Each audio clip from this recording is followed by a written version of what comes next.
Hi dear friends and students, today we are going to discuss about n factor calculation for bases. It's a very simple concept. We are going to use this concept to calculate equivalent weight of bases. After calculating equivalent weight, we may can use these things for calculation of normality or calculation of gram equivalent numbers. That's how to calculate. We'll see next videos. Just how to calculate n factor. That's our target for bases. Okay. Here I hope you know that one. Gram equivalent weight equal to gram molecular mass by n factor. Okay.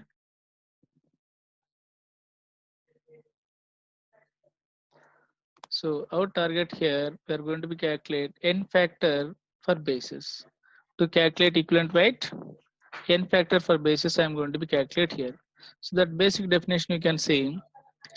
Generally base means which releases OH minus ion in the solution. That's we call base. The substance which is dissolved in solvent, generally we are taking aqueous solution that releases OH minus ions, we call base. Okay.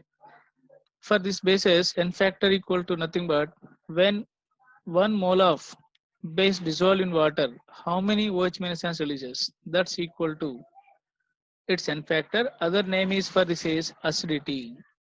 Acidity also is the name. So number of OH minus ions released by base, that's equal to acidity. So this acidity term we can't use every case for base n factor, but that depends upon reaction also. For example, NaOH, it can releases 1 OH minus ions. In this case, acidity equal to n factor or number of OH minuses. Clear? Here I am getting 1 OH minus. This is nothing but acidity. This is equal to n factor of NaOH. Clear? But we can see even some variables also. Still, calcium hydroxide, how many OH minus can release, sir? 1 mole it can release 2 OH minus ions plus 1 calcium 2 plus n. So here n factor equal to 2, sir. For ferric hydroxide, we may can consider. It can releases how many, sir? Completely, suppose completely ionizable. We can get here 3 OH minus n. So n factor equal to 3.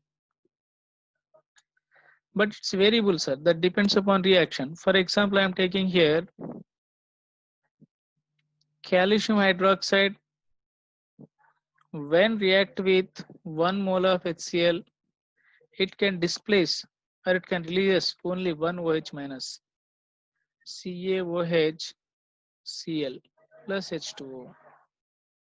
So here only 1 OH minus releases. So in this case, n factor equal to 1. So that how many OH minus replaceable? That's we need to see. Otherwise, we may can find out indirectly how many water molecules formed equal to its n factor. How many water molecules formed when acid react with base? That's also you can find out.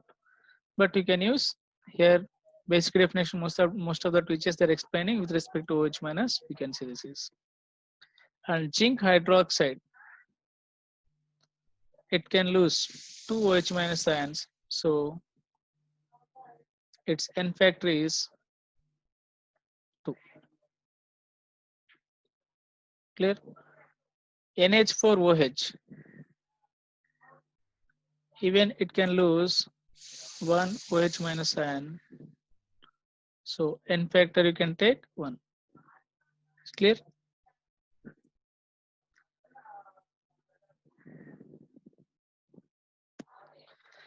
So by calculating n factor, after calculating n factor, we can calculate gram equivalent weight of bases. For example, gram equivalent weight of NaOH I am asking, sir. You can write here gram molecular mass by n factor. Here n factor is for NaOH is 1 OH it can replace. So gram molecular mass of NaOH is 40 by n factor is 1. This is the equivalent weight. You can apply similarly gram equivalent weight of magnesium hydroxide. You can write magnesium hydroxide gram molecular mass by N factor here, magnesium hydroxide is 2. Similarly, aluminum hydroxide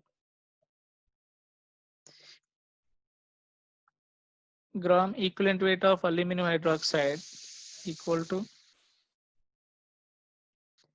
gram molecular mass by N factor 3.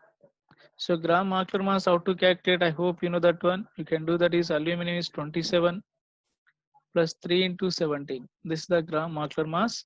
You can substitute by adding these two, you can get gram molecular mass. So this is the N factor for bases. Thank you everyone. Thank you very much. Next videos we can discuss by basic definition. Through basic definition, we can find out gram equivalent weight of bases. Thank you everyone. Thank you very much.